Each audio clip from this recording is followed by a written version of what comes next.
বিধানসভা নির্বাচনের দামামা বাজতেই ফের স্বমেজাজে ধরা দিলেন খড়গপুর সদরের বিজেপি প্রার্থী দিলীপ ঘোষ। বুধবার দলীয় কর্মীদের সঙ্গে সাক্ষাৎ ও প্রচারের আগে সাংবাদিকদের মুখোমুখি হয়ে রাজ্যের শাসক দলের বিরুদ্ধে একগুচ্ছ অভিযোগ তুলে ধরেন তিনি। কয়লা পাচার থেকে শুরু করে গরু পাচার, রাজ্যের সাম্প্রতিক একাধিক বিতর্কিত ইস্যু নিয়ে তৃণমূল কংগ্রেসকে তীব্র আক্রমণ শোনান এই বর্ষীয়ান নেতা। স্বাভাবিক আছে, কয়লা পাচার গরু পাচার পশ্চিমবাংলায় নতুন কিছু না। তার তদন্ত হয়নি এতদিন, এবার তদন্ত শুরু হচ্ছে। আর এই অবৈধ টাকা রাজনীতি থেকে আরম্ভ করে ব্যবসা সব জায়গায় লাগছে, ফলে সমাজের মধ্যে একটা অব্যবস্থা তৈরি হয়েছে। আর ভয় দেখিয়ে ভোট নেওয়া, ইলেকশন জেতা, এইসব টাকা ব্যবহার হয়। অবশ্যই যারা এর সঙ্গে যুক্ত তাদেরকে শাস্তি দেওয়া উচিত।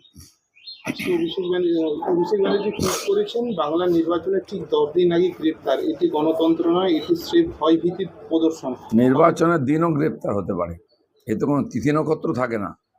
যখন মনে করবে তদন্তকারী সংস্থা তাদের কাছে তথ্য আসবে, তখন তারা অ্যারেস্ট করবে। বিজেপি বাংলায় অপব্যবহার, এই যে শক্তির অপব্যবহার করছে বলে অভিযোগ ক্ষমতা। টিএমসি পশ্চিমবঙ্গকে দুর্নীতির কালো ছায়ায় ঢেকে দিয়েছে। পশ্চিমবাংলার মানুষ হীনমন্যতায় ভুগছেন। এর মুক্তি শুরু হয়েছে, বিজেপি ক্ষমতা এলে সব পরিষ্কার হয়ে যাবে।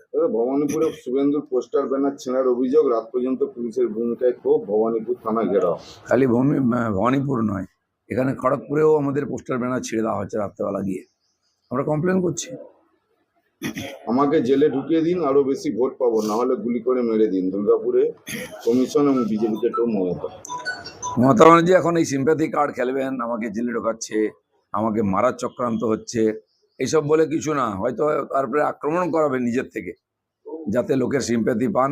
হাত পা ভেঙে এখন আর ভোট পাওয়া যাচ্ছে না, তাই মৃত্যু ভয়, মানুষকে ভয় দেখানো, সিম্প্যাথি নেওয়ার চেষ্টা করবেন। ওআইসি বলেন, মোদী ও মমতা একই মুদ্রার দুই পিঠ, মোদী ও মমতা ভাই বোনের মতো। ওআইসির কি আছে পশ্চিমবাংলায়? তার সার্টিফিকেট কে চেয়েছে? ডিটেনশন ক্যাম্পে যাব না, রাষ্ট্রপতির কাছে স্বেচ্ছামৃত্যুর আর্জি জানিয়েছেন। এসআইআর নাম বাদ করা আরামবাগের 6 জন।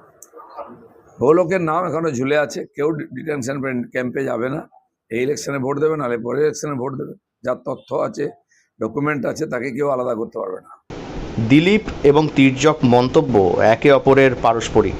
প্রতিদিন নিজের চেনা ছন্দে বাঁধ নেই। নির্বাচনে জয় নিয়ে আত্মবিশ্বাসী এই বিজেপি নেতা মনে করেন, সাধারণ মানুষ এবার দুর্নীতির বিরুদ্ধে এবং প্রকৃত পরিবর্তনের পক্ষে সওয়াল করবেন। খড়গপুরের বিজেপির প্রচারের গতি যে আরও বাড়বে, সেই ইঙ্গিতই এদিন তার মন্তব্যে স্পষ্ট হয়ে উঠেছে। পশ্চিম মেদিনীপুর থেকে রঞ্জন চন্দ্রের রিপোর্ট, লোকাল 18 বাংলা।